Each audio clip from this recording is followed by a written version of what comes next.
día en el libro de Hechos, capítulo 2. Vamos a leer. El tema le hemos titulado La Iglesia, la bendición para el mundo. La Iglesia es la bendición para el mundo. ¿Amén? Entonces, vamos a leer Hechos capítulo 2 del versículo 41 en adelante. Hechos 2, versículo 41 en adelante, dice la palabra del Señor. Así que los que recibieron su palabra fueron bautizados, y se añadieron aquel día como 3,000 personas, y perseveraban en la doctrina de los apóstoles, en la comunión unos con otros y en el partimiento del pan y las oraciones. Y sobrevino temor a toda persona, y muchas maravillas y señales eran hechas por los apóstoles. Todos los que habían creído estaban juntos y tenían en común todas las cosas, y vendían sus propiedades y sus bienes y los repartían a todos según la necesidad de cada uno. Y perseverando unánimes cada día en el templo y partiendo el pan en las casas, comían juntos con alegría y sencillez de corazón, alabando a Dios y teniendo favor con todo el pueblo. Y el Señor añadía cada día a la iglesia los que habían de ser salvos. Bendito sea nuestro Padre Celestial. Como les dije, le hemos titulado este tema La Iglesia es la bendición para el mundo. Sabemos que el mundo, pues, por causa del pecado generacional, el mundo vive lejos de Dios, es decir, separado, mientras que Dios, por ser santo, perfecto, bondadoso, bueno, misericordioso, justo, vive de un lado, y el hombre, por hacer todo lo contrario, todo lo malo, vive del otro lado. Jesús usó un método también para que entendamos esto cuando él habla del camino ancho y el camino angosto, o cuando habla de la luz y las tinieblas, y Jesús dijo, el mundo está en tinieblas. Ahora, ¿qué es lo que hace Dios para ayudar a este mundo en tinieblas, a este mundo alejado de Dios? ¿Qué hace? Levanta un pueblo que se dedique a guiar a las personas hacia Dios, y esa es la iglesia. Claro que si miramos la Biblia, encontramos que ese trabajo era para el pueblo de Israel, esa misión era para el pueblo de Israel, desde el principio, desde el inicio, cuando Dios crea el mundo y ya Dios estaba preparado para cualquier evento contrario, negativo a lo que Él había hecho, porque al darle al hombre libre albedrío, pues está la posibilidad de que el hombre en cualquier momento se desviara, tarde o temprano. Entonces ya Dios tenía un proyecto para redimirlo, para salvarlo. Ya Dios esperaba el tiempo determinado, entonces llegó ese tiempo, llamó a Abraham, de Abraham llamó a Isaac, de Isaac a Jacob, de Jacob los 12 hijos de Jacob, de ahí nace el pueblo de Israel, de ahí nacen los profetas, de ahí nacen los hombres que escribieron la Biblia, los que recibieron la revelación y todo ello. Entonces, cuando ya estaba formado este pueblo de Israel, ya tenían las leyes de Dios y todo ello, Dios los llama ya para ir a las naciones, evangelizar el mundo a través de Jesucristo. Pero ¿qué hizo Israel? Israel despreció a Jesucristo, lo rechazó en su falta de conocimiento. No tanto porque Israel sea malo, rebelde, contrario a Dios. No, no, no, no. El problema que encontramos en la Biblia es que Israel entró en una etapa de oscuridad también. O sea, como les decía hace un momento, el mundo está en tinieblas, ¿cierto? Y entonces Dios decide levantar a un pueblo llamado Israel, guiarlo, enseñarle, prepararlo, capacitarlo para que vaya al mundo y traiga a toda esa gente a los pies de Cristo. Mas Israel también se pervirtió. Israel terminó también en tinieblas. Entonces ya no había un pueblo.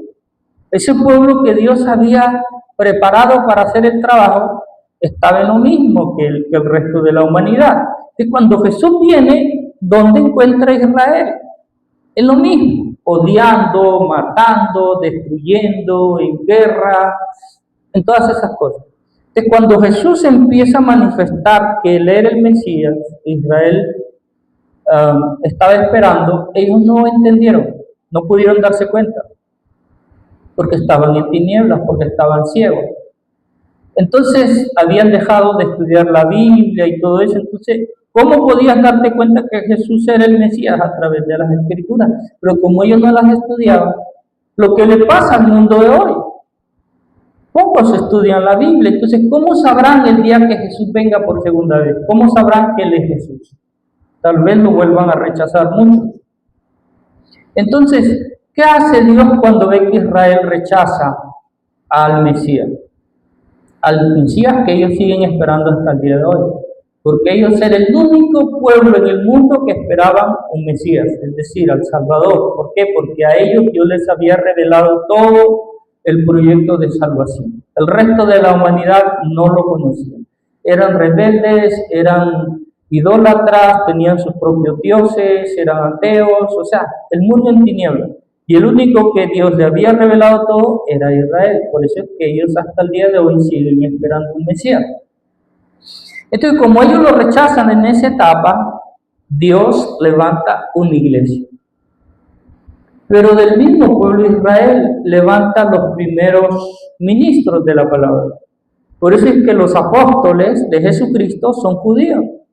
Todos ellos, Juan, Pedro, Mateo, Andrés y todo ese grupo de siervos, esos 12 hombres, aún Judas, eran judíos, eran de Israel, porque de ese pueblo es donde Dios decide levantar el grupo de hombres y mujeres, ¿cierto?, que iban a evangelizar el mundo. Entonces el pueblo de Israel se niega, el Señor con los que caminaron con Él empieza esta obra, fueron muy pocos. Aún dicen que en esta etapa de que estamos leyendo aquí de Hechos 2, habían máximo 140 personas nada más creyendo. El resto del pueblo de Israel estaban en tinieblas, eran miles de judíos, de israelitas, sin embargo solamente 140 aproximadamente, entre judíos y no judíos, gentiles, eran los que estaban ahí. Pero aquí vemos en el capítulo 2 cuando Pedro empieza a predicar después del Pentecostés, después que el Espíritu Santo cayó sobre la iglesia y todo el mundo empezó a hablar en lenguas. Entonces la gente que estaba cerca empezaron a mirar qué estaba pasando allí. Y algunos decían que estaban ebrios, que estaban locos, que estaban de pronto hasta endemoniados. Y Pedro le dice, no, no es eso.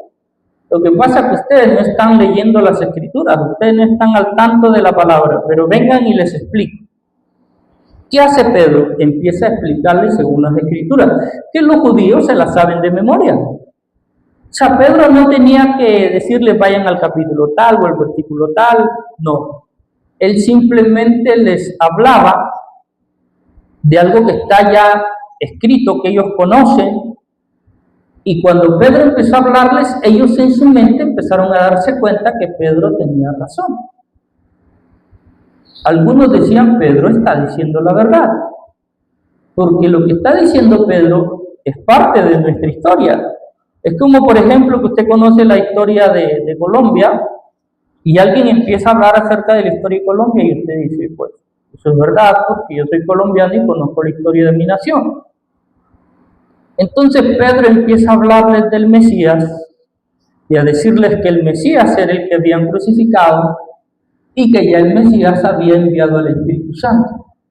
Y toma escritos de ciertos profetas del Antiguo Testamento y entonces aproximadamente 3.000 personas creyeron, entendieron ese día. Su mente fue abierta, se cayó la venda de sus ojos.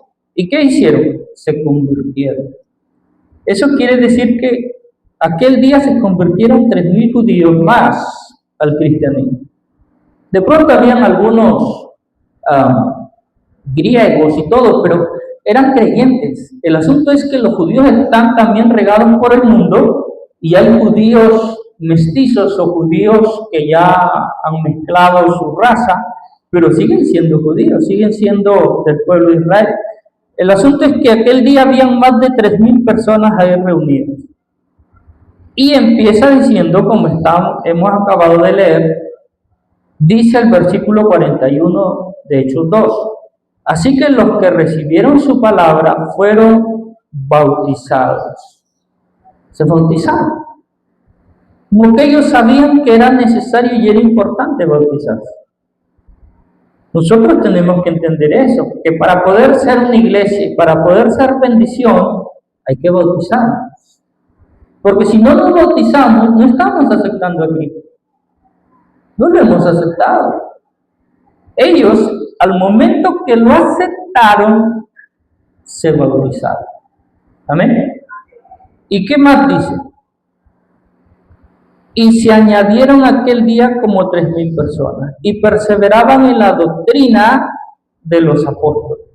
¿Por qué el escritor Lucas, él no era un apóstol, no era judío, creo que él era mestizo, algo así? Pero él escribe y dice, perseveraban en la doctrina de los apóstoles. ¿Y qué nos enseña eso?